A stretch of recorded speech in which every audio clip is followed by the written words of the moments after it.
Perrin Aybara. Spoiler warning. Gotta get that out of the way right here. If you have not finished the books, click off this video right now because we're getting into hot damn spoilers pretty early on and quick. Because, alright, I'm just gonna call them right now. Perrin Golden Eyes. That's the closest I could get my lights to gold. Don't hate me for it, I tried my best. Is a character I have yet to make one of these videos on, of how to adapt them properly for the Amazon Wheel of Time show. And that's for a few reasons. Mainly, I'm not sure how to adapt him. Well, I wasn't until I really sat down and filled out a lot of notes. This looks like that whole Charlie gif of like spider webbing stuff. Because I definitely don't think he's necessarily the hardest character to adapt. Perrin's the one, though, at least from the main party, that is certainly susceptible to the most change, and in some ways, I think definitely needs some real reworking of his story. And don't hate me, follow me here, trust me, I love these books and I love this character. Perrin is bae, and I think Marcus Rutherford really is the guy to do it. But when it comes to adapting characters, some need more changes than others. And for Perrin, I think he falls in a bit more of the, some changes need to be made territory. Not a ton. I'm not trying to kill the soul of this character. Don't get mad. Don't you dare hit that dislike button until you hear my arguments, okay? Well, you probably already did. That's fine. You know, people gonna do what they gonna do. But jumping straight into this, for me, what I think we should do here is everyone define who Perrin is as a character to them. I think that's really important when it comes to having this kind of discussion. Now, obvious reminder, everyone's going to have a slightly different interpretation of this character. No one reads exactly the same, and you don't even have the same vision of Perrin that Robert Jordan did. I don't have the same one you do, because that's how, reading works. So I tried to boil Perrin down to a definition I feel like we could all agree on, and then we'll kind of expand from there to really working how this character should be brought to life for the show. For me, Perrin Aybara, the King of the Wolves, is a character who at his core is driven by extreme passion and strength. This is a guy who, once he sets his mind on a goal, it is nearly impossible to stop him from achieving it. His problem, and the real hurdle for him to overcome throughout the series, though, is he's constantly plagued by self-doubt and fear. Fear of hurting others, fear of failure, and just an overall feeling that he is not the one to do the job. He's not up to the task. That's a really interesting journey, and it really makes Perrin a boulder. I'm not talking about his size. I'm talking about the fact that Perrin is someone who's really hard to start down a path. But once he has started down that path, good luck stopping him. It's not going to be easy. You're going to need some tools or a wall. But you get what I'm saying. It's really hard to stop Perrin or change his mind once he's decided something is the right thing to do. And that's not only because he's a powerful character, he's an extraordinarily strong-willed one. He's a Two Rivers boy. They're stubborn. Now, that doesn't seem particularly difficult to adapt, and that doesn't mean there should be many changes. In fact, we've seen fantasy characters in recent fantasy adaptations who have a similar story beginning or internal conflict as characters, and it comes across quite well. So where's the difficulty come in?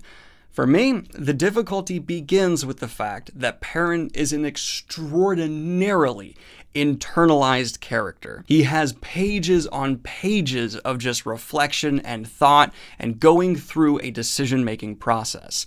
And he very rarely has a huge monologue for expressing all of his ideas and entire thought process. And in the show, we can't spend huge amounts of time sitting in a guy's head for pages and pages and pages figuring out his thought process. Something that's crucial to Perrin's character and really needs to be made up for here in the show. And this is where my first round of tweaks come in. Really just spotlight shifting. And it's not major, but I do think it's important here. One, I want to actually address the elephant in the room when it comes to adapting any character, and that's performance. Marcus Rutherford has been cast for this role. A lot of people were worried that he seems too thin. Well, he's certainly tall enough. The guy is a giant in terms of height. He wasn't the thickest.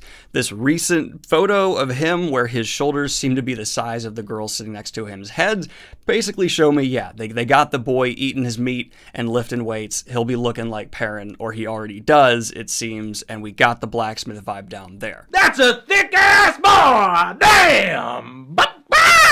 Well, what about performance? Well, as with all these actors who are being cast, I've been going back and watching their past projects. If you would like to see Marcus Rutherford, at least from what I've seen's best performance, I highly recommend Obey. I thought the movie was good, but Marcus Rutherford's performance was excellent. Not only does he have a absolute emotional journey in this movie that really hits hard, but I found his just default mannerisms as an actor, the way he comes across his vibe, to be very Perrin-esque. So he already has a default just advantage for portraying this character when it comes to being a more reserved person, someone who seems to have a lot going on in their head but is slower to act.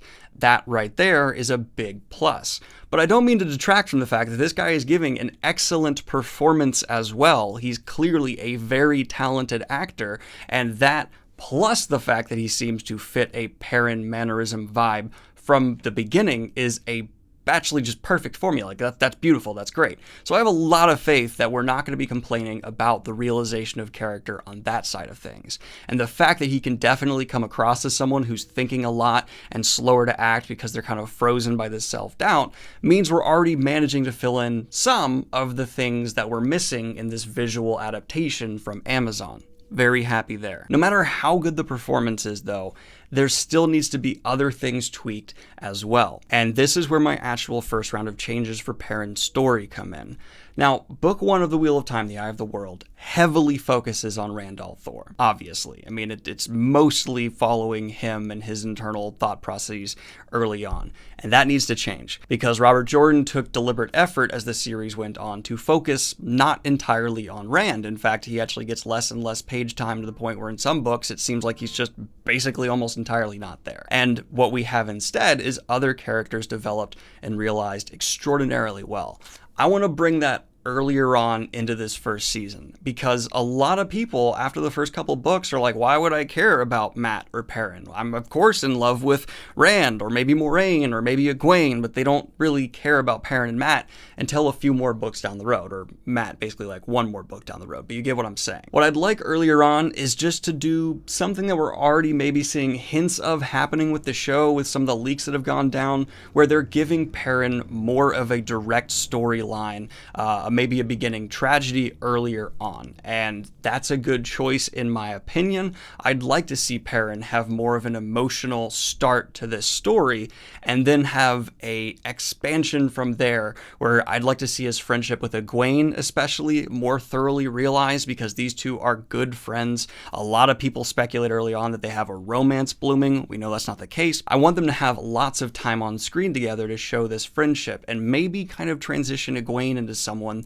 that Perrin opens up to. Maybe he actually expresses some of these thoughts in the book were very internal to her externally, therefore helping us, the viewer, fill in the gap a bit more once again. That will give this character who has such depth a direct line to us, the viewer, and to the characters around him to show what's going on internally. And I feel like this isn't a complete betrayal to the source material, because Perrin and Egwene are good friends, and I feel like she is someone he definitely could confide in. I've also seen the idea floated around online where Perrin opens up to the wolves more directly earlier on. Let's go ahead and just kind of transition in talking about the Perrin and the wolves in this adaptation as a whole. This is an idea I completely disagree with. I don't think Perrin should embrace the wolves gleefully at all early on. I would much rather see him continue to be hesitant, continue to have this fear, because it feels more true to his character. To me, that consistency is a must. And I think we are tackling what these people are trying to accomplish with making him and Egwene maybe a bit tighter as they have their journey together throughout this first season. Now, that does not mean I want to downplay the wolves. No, not at all. I think it's one of the most interesting parts of the entire Wheel of Time series. Wolf brothers are just super badass, and it should stay, no question. But, I have said before that I'm okay with transitioning the way the wolves talk to Perrin into a more just voice in the head, because the way it's described in the books won't necessarily work in a TV show. The more I've thought about it though, the more hesitant I am to endorse that idea entirely, because we're already going to be having something very soon like that with Rand, and I don't want two characters to be having voice in the head things that could possibly come across as just like redundant. I don't know. For me, this becomes trickier, and I need to actually just ask you as the audience, because after just writing down idea after idea, I couldn't pick the right choice. How do you think communication with the wolves should come across from Perrin? Should we just not see it and have him as a character react in some way? Should it be voice in the head? Should they try to make the images and smells work? How do you think we as an outside presence viewing Perrin should experience this part of him? Because I can't pick a solid idea that I think is the default best, and I'd love to know your thoughts in the comments down below. The wolf dream itself, just basically, I've talked about how I want the dream world adapted before. Same kind of situation. Have like subtle filters, subtle things going on, especially in the audio, to cue us in that this is not the real world, something is off. Maybe subtle changes and shifts in the background that we won't directly realize, but our brains will realize, you know what I mean? Just take care to make us, the viewer, uncomfortable in this landscape, especially as our characters are first introduced to it. Now let's transition into the most controversial part of Perrin's character, his relationship with Faile. There's a lot of Faile Perrin haters out there. There's some Faile Perrin lovers out there. I don't think this relationship should be cut. There's some people who endorse that. I do not. I think this dynamic just needs to be reworked a smidge, and that's just going to come down to the writers. Maybe make it a bit less combative, maybe make what Faile is going for and her culture a bit more earlier on explained so it doesn't come across like she's just mean at times. But I don't know, that I'm really going to put on the writer's shoulders, and I would say just from the ground up should be reworked, rescaffolded in some ways without losing the soul of their relationship in the process. Also, whether or not this relationship will succeed or not comes down 1,005% to the chemistry between the actors playing these roles, so I can't really have anything to say on that besides I hope they cast them well and they spend a lot of time together to develop a good chemistry earlier on. I'd like that, but I can't say anything in this video to make that better besides like, hey, Marcus Rutherford, take her out for coffee and talk about how you want this to be done, which I'm sure you're already doing that, so that's all I have to say about that. But where I want to end this video is talking about the other changes I would make to Perrin's character. Now, if you look online and you look on some of the leaked casting that came out, it seems they may be hinting at directly changing Perrin's beginning. I endorse this idea if it's true. I think we need some more emotional initiating incidents with Perrin to make him more off balance as a character, to make the later on conflicts within him communicate a bit more smoothly to the audience. So I'm not against any ideas or any speculation I've seen online. In fact, again, I think that's just a part of that whole shifting the spotlight that's so hyper-focused on Rand in book one to the other characters.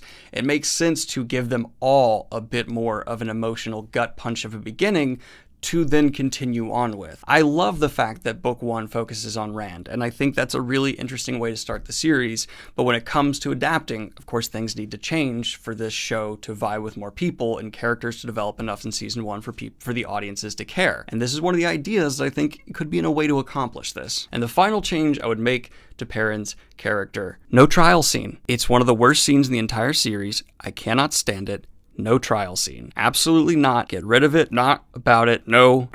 But those are my thoughts on adapting Perrin. I'm okay with the idea of actually the most drastic changes to the core of a character yet. Well, my video about Matt really focused on you need to capture this character right and make him as true to the books as possible in a lot of ways. With Perrin, I'm a lot more flexible, and it's not because I dislike his character. I just think the fact that he's so extremely internalized is going to make it difficult for him to come across smoothly in a TV show adaptation like this. But of course, I'm open to your criticisms and my thoughts in the comments down below. Let me know how you would adapt him right down there. I'm always fascinated to see this. Like and subscribe if you have not already. Hit the Patreon if you want to support what I do here, and have a good one, y'all. Peace.